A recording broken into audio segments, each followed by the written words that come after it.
Ya, kita akan belajar firman Tuhan. Saat ini kita akan membaca dari Kitab Wahyu pasal yang ke-18. Kitab Wahyu pasal 18. Kita akan membaca ayat 1 sampai dengan ayat yang ketiga.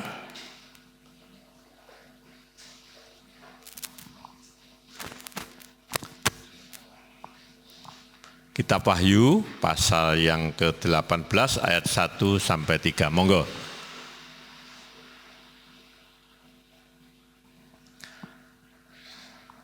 Sarengan baca menika gantosan.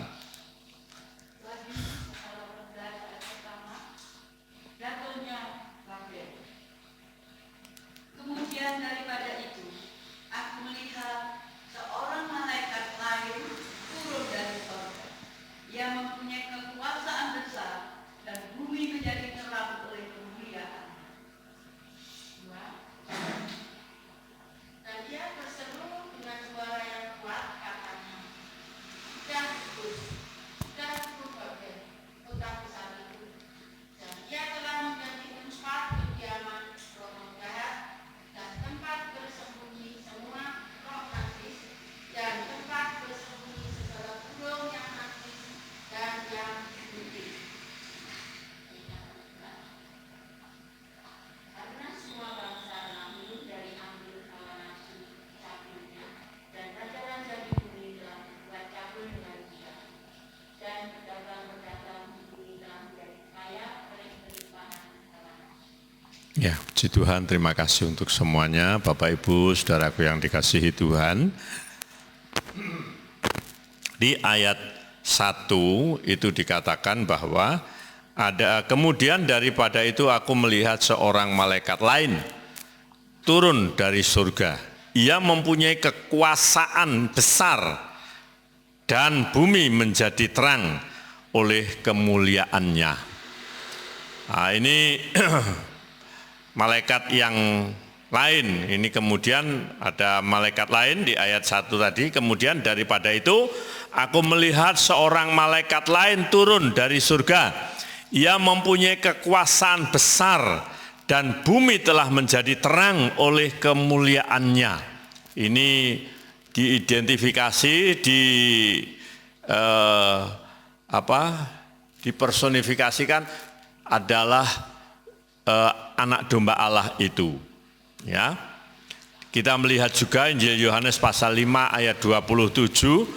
Injil Yohanes pasal 5 ayat 27 dikatakan, dan ia telah memberikan kuasa kepadanya untuk menghakimi karena ia adalah anak manusia. Diberi kuasa yang besar. Ya.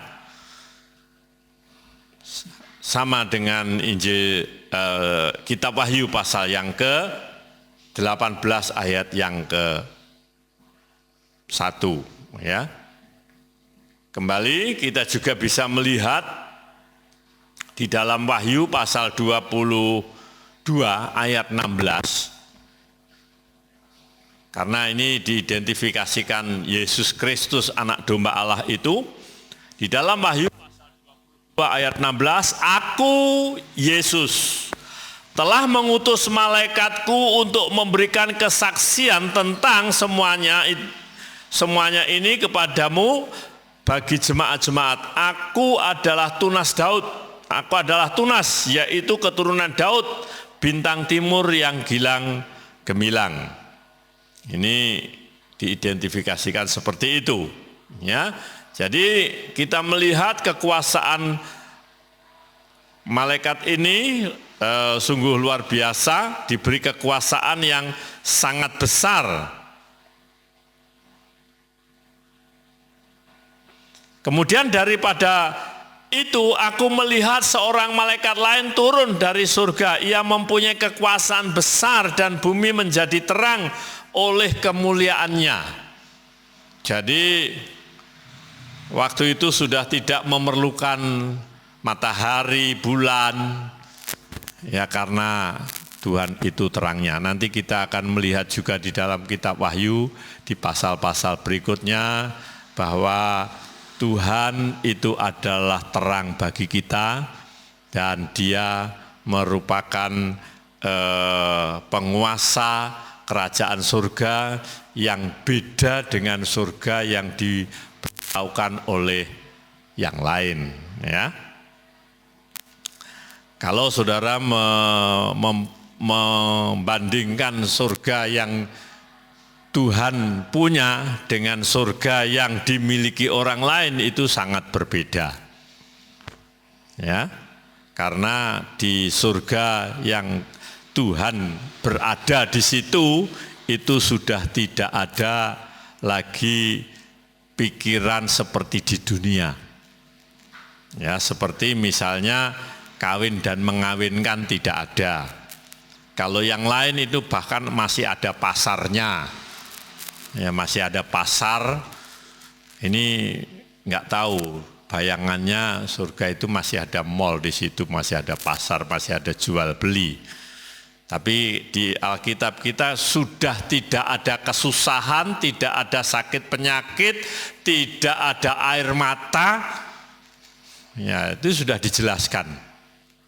Ya, surga yang diterangkan di dalam Alkitab sangat berbeda dengan surga yang diterangkan oleh orang lain. Ya, karena di dalam kerajaan surga yang Tuhan berada itu tidak ada air mata, tidak ada sakit penyakit, tidak ada kesusahan, tidak menabur, menanam dan semuanya. Di surga itu kita hanya memuji Tuhan, memuliakan Tuhan. Dan hanya setengah jam kita sunyi. Setengah jam sunyi itu setengah jamnya bukan setengah jamnya kita, saudara. Ya, setengah jam di sana itu tidak terbatas karena satu hari itu sama dengan 1000 tahun lah. Kalau setengah itu berapa tahun? Artinya di sini setengah jam sunyi itu kita sujud menyembah, sudah tidak ada kegiatan lain kecuali itu, ya. Terus dikatakan di dalam ayat yang kedua, dan malaikat itu dan ia berseru dengan suara yang kuat. Malaikat itu berseru dengan suara yang kuat. Katanya, sudah rubuh Babel kota besar itu. Ia telah menjadi tempat kediaman roh jahat dan tempat bersembunyi semua roh najis dan tempat persembunyian segala burung najis dan yang dibenci. Kalau ini yang dimaksud malaikat itu berseru, penguasa yang diberi kekuasaan besar itu berseru, sudah rubuh Babel kota besar. Ini kemarin kita sudah belajar bahwa ini bukan berbicara satu lokasi tetapi imperium atau apa ya, satu kekuasaan, kerajaan besar begitu. Ya, sudah rubuh karena di situ yang menghuni itu adalah hal-hal yang tidak baik. Sesuatu yang najis, burung-burung, unta, ya seperti yang tertulis di dalam Yesaya pasal 13 ayat yang ke-21 dikatakan, tetapi yang akan berbaring di sana ialah binatang gurun. Ini penghuni, ya penghuni Babel. Dan rumah-rumah mereka akan penuh dengan burung hantu. Burung-burung unta akan diam di sana dan jin-jin akan melompat-lompat. Ada roh-roh najis tadi disebutkan. Ya, kalau di dalam Yesaya pasal 13 ayat 21 ada jin di situ. Ayat yang ke-21 di pasal 21 ayat yang ke-9 Yesaya tadi, lihat itu sudah datang sepasukan orang, pasang-pasangan orang berkuda. Lihat, berserulah ia katanya, sudah jatuh Babel dari segala patung berhalanya, telah diremukkan dan bertaburan di tanah. Jadi di satu kekuasaan besar itu isinya adalah orang-orang yang melakukan kejahatan, melakukan najis, sehingga tidak ada yang benar, seorang pun tidak. Jadi seperti yang dikatakan dalam Roma pasal 3 ayat 20 itu, tidak ada yang benar, seorang pun tidak ada. Ya, di dalam Babel itu yang tinggal di dalamnya. Artinya begini Bapak Ibu Saudaraku yang dikasihi Tuhan. Di satu kerajaan besar itu didiami orang-orang yang pikirannya najis, pikirannya jahat, pikirannya kriminal. Ya. Jadi yang dipikirkan apa-apa itu kriminal. Orang kalau pikirannya kriminal, apa saja bisa jadi hal-hal yang melakukan kejahatan. Dulu waktu saya masih kecil, masih SD begitu ya, sekolah saya itu Lor Pasar Legi itu sekolahan saya. Sekarang jadi Jalan Soko. Itu dulu sekolah saya ada di situ. Nah terminalnya itu di baratnya pasar itu ada terminal. Jadi terminal itu dulu sebelum pasar Kebo, waktu saya kecil ada pasar hewan dulu di situ. Jadi pasar hewan itu sudah ngalih 3 kali. Ya pertama di situ pasar Kebo, terus pindah ke Bendil, pindah lagi sekarang di Moro. Nah, jadi pasar Kebo itu, pasar hewan itu dulu setelah pasar Kebo jadi terminal. Setelah terminalnya juga sudah pindah 3 kali. Dulu depannya Dewa Dewi. Depannya Dewa Dewi itu terminal, terus pindah di baratnya pasar Legi, terus sekarang pindah di mana itu? Jalan Kenari itu. Nah, pada waktu saya masih kecil itu karenanya orang-orang teman-teman saya itu otaknya otak kriminal. Apa aja dijadikan judi, saudara. Ya namanya otaknya otak kriminal. Mobil kayak plate mburi, ganjil apa ganep, itu taruhan, saudara. Gitu. Jadi plat paling mburi, nomor paling mburi. Nah kalau yang setiap hari di situ apal, kayak bis apa kayak mesti plate ganjil, kayak plate ganep. Lah yang enggak pernah hafal ya kalah terus. Ya, akhirnya ketahuan, wah saiki mau naik plat kuning, plat hitam. Jadi mulai dari Klenteng itu, di pertigaan Klenteng itu orang melihat mobil dari sebelah sana itu platnya ganjil apa ganep. Mulai kelihatan dari doplangan sepur itu sudah bedean di situ. Ganjil apa ganep kae. Artinya apa saja bisa dijadikan judi karena otaknya sudah dipenuhi otak kriminal. Jangankan gitu, ocek saudara, ocek itu. Ocek itu korek api. Korek api itu otak disisain puter keluar.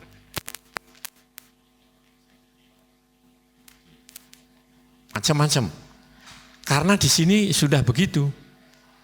Nah, setelah itu perian tiga kereweng 3 berdiri, terus bisa 3, bisa 5, ini juga bisa jadi judi.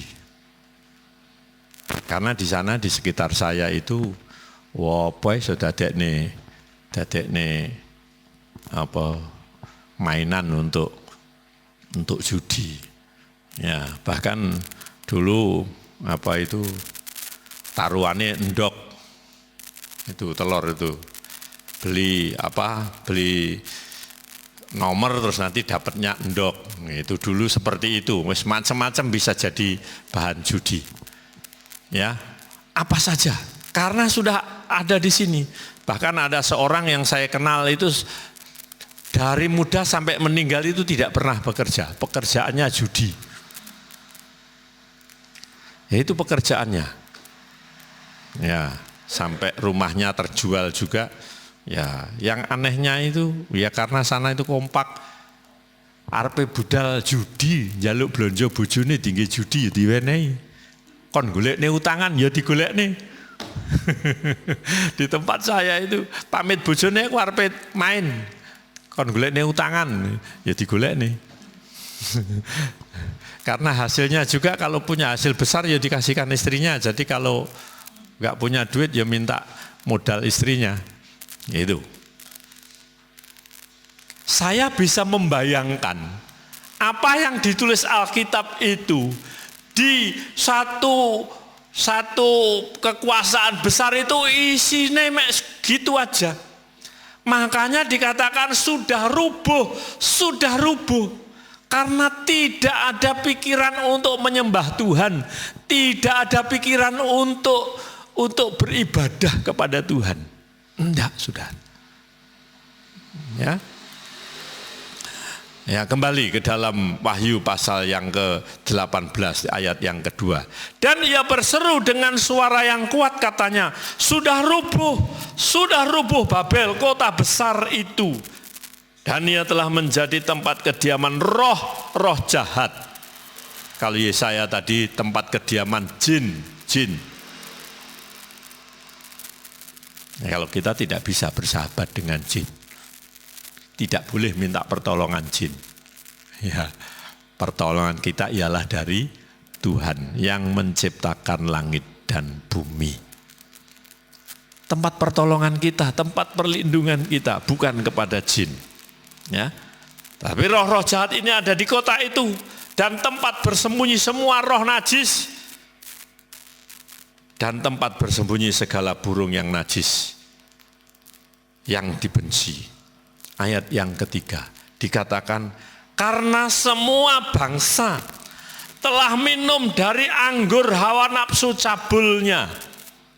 Ini percabulan rohani, kemarin sudah saya terangkan mengenai percabulan rohani.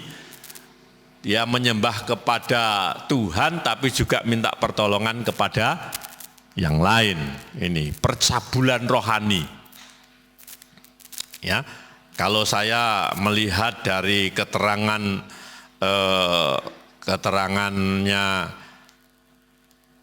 para penafsir, salah satunya begini, ini keterangan dari salah satu penafsir.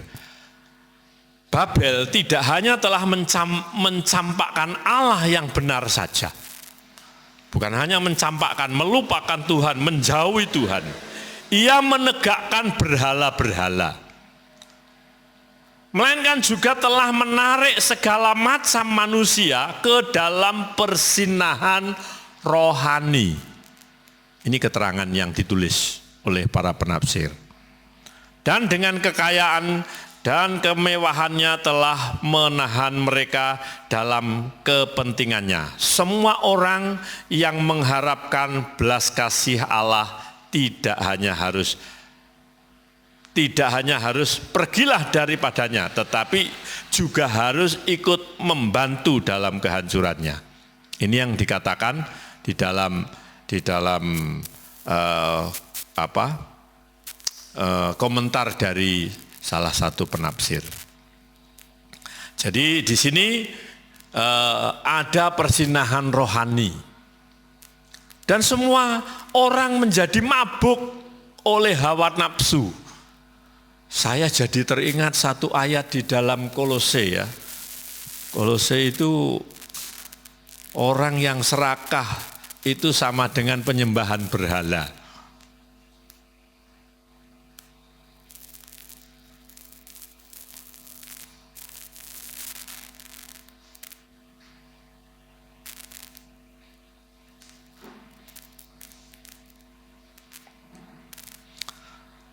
Kolose pasal yang ketiga ayat yang kelima. Kolose pasal 3 ayat yang kelima. Karena itu matikanlah dalam dirimu segala sesuatu yang duniawi, yaitu percabulan. Ingat, percabulan di sini bukan hanya percabulan fisik, tetapi percabulan pikiran, percabulan rohani, komplit, saudara. Dikatakan segala sesuatu yang duniawi, yaitu percabulan, kenajisan, hawa nafsu. Nah, tadi Babel itu dipenuhi dengan hawa nafsu cabul, ya, hawa nafsu yang nafsu jahat dan juga keserakahan yang sama dengan penyembahan berhala.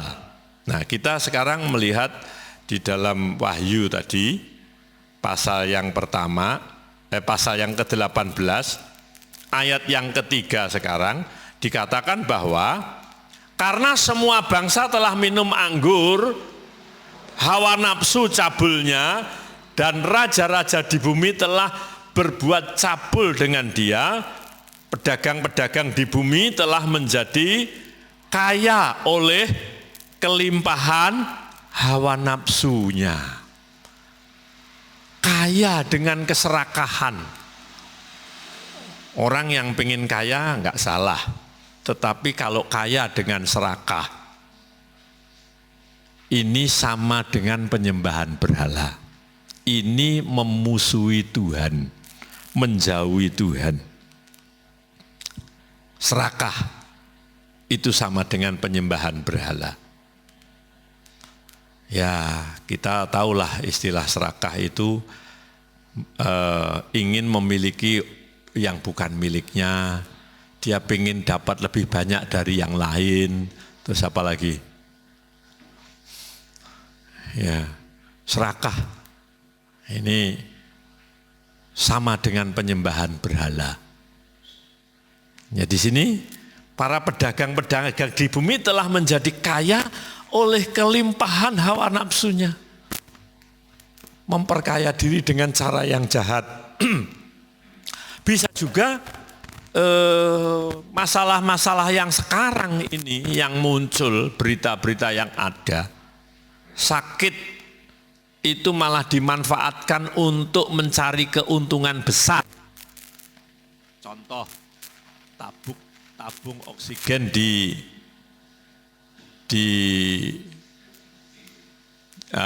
apa ya? Ditimbun. Nah, itu kan serakah. Mungkin ada tapi harganya mahal. Wah, akhirnya kan ya wis larang ritek di tuku kan gitu karena butuh. Kapan hari itu teman saya mau cari vitamin C ada. Habis. Ya. Paracetamol habis. Mencari keuntungan dalam kesempatan yang seperti ini, saudara. Nah, rumah sakit juga jadi ladang bisnis, bukan untuk menolong orang sakit supaya sembuh, supaya orang sakit duitnya banyak keluar untuk biaya pengobatan. Seperti contoh yang dikatakan Mbak Pandang tadi. Wayahe diukei sithik wis kei akeh. Nah, hari ini saudara kita ngalami seperti itu. Pak Gianto itu kayak orang tidak sadar. Pak Gianto itu karena saya katakan kepada Ibu Muntiasih tadi dalam WA saya, mungkin itu karena overdosis obat sehingga halusinasi. Cuma saya mau melarang untuk menghentikan obat apa yang diminum kan saya nggak tahu, saudara. Bisa saja karena dosisnya terlalu tinggi malah berkhayal. Ini kan seperti orang mabuk itu, orang ngepil itu. Orang yang ngepil itu kan ya karena dosisnya over, sehingga ya seperti orang makan sabu kebanyakan, ganja kebanyakan. Sebetulnya yang disebut narkoba itu awalnya untuk pengobatan, tapi karena berlebihan sehingga jadi halusinasi, berhayal. Ya, sehingga orang yang sehat pun supaya bisa berhayal yang enak, ya beli itu. Sabu itu lebih mahal dari emas. Ya, kalau emas 1 gram itu berapa? Paling 400, 500 lah. Nah ya, ini bisa 1 juta 1 gram. Ya, bisa lebih, saudara. Nah, ada lagi ini yang di perempatan Pasar Paing itu ada tukang ngamen itu tukang ngepil itu. Saya lihat matanya merah, jalannya sempoyongan. Nah ini wis ngepil. Waktu saya tanya, nyapa golek duit angel-angel mek kok gitu kupil. Mboten Pak, mboten ngepil niki wong ngantuk. Alah wong aku kok dihapusi. Aku sudah nangani seperti ini banyak. Ya cuma jalannya sempoyongan minta uang. Ya. Jadi itu jadi serakah, orang mencari keuntungan dengan cara yang serakah, macam-macam, saudara. Jadi sekarang ini orang berobat itu bisa malah parah. Contohnya banyak, supaya duitnya lebih banyak keluar. Pak Sanusi wis semari arepe mulih, ya sik di swab. Akhirnya dinyatakan positif, karantina. Gitu. Kalau di sini 1 hari 5 juta. Gitu. Wah, yang mumet, saudara. Ya. Ini orang serakah itu. Pedagang-pedagang di bumi telah menjadi kaya. Cari untung, mengeruk keuntungan sebanyak-banyaknya. Ya, ini kasus yang seperti ini banyak. Seperti Pak Yunus beberapa waktu yang lalu, waktu masuk rumah sakit dinyatakan positif. Loh, ngomah ora apa-apa komah. Itu ke rumah sakit itu karena stroke, sampai di sana dinyatakan COVID. Begitu Temi, gini aja, sampel darahnya bawa kemari saya labkan keluar.